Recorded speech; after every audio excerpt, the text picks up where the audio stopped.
use variables a lot in coding. But what exactly is a variable? In short, a variable is a container for storing a value. That means like a baggie or a cup. The container itself doesn't change, but what you put in it can.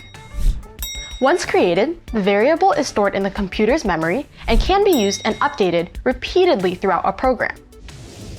In Java, we have two specific types of variables: primitive and reference variables. In Java, primitive variables store our more basic pieces of data, like ints for whole numbers, doubles for decimals, and booleans for true/false. Let's use baggies with sticky notes in them to represent the number primitives, and a toggle for the boolean primitive. Yellow for ints, green for doubles, and blue for booleans.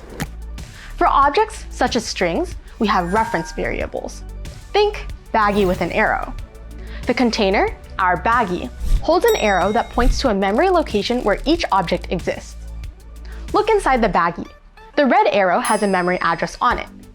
The program can find that address in computer memory and look up information about the object. See each pocket in memory? We can store a lot of different pieces of information related to our object in there. Once we have decided we want to create a variable, we have three distinct decisions to make. Number one, what data type do we want? Maybe it's an int or double or string. 2, what do we name the variable? And 3, what, if anything, would we like to store in it? For example, let's say I want to store the number 8.5, which is the standard width of a piece of paper in inches. What data type are we storing? It's a decimal, so we'll use double. This is a primitive, so we'll use a green long sticky note. What do we name it? Width. What, if anything, would we like to store in it? 8.5.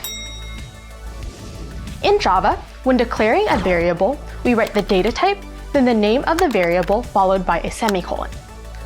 We don't have to give the variable an immediate value, but if we wanted to initialize a value, we use the assignment operator. We can also declare the variable and initialize in one line. For a reference variable, we will have our variable point to a place in memory.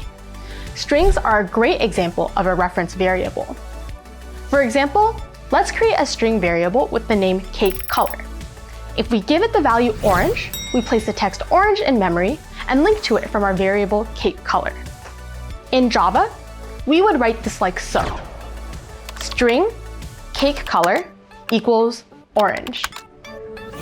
Variables store information we can use in our programs.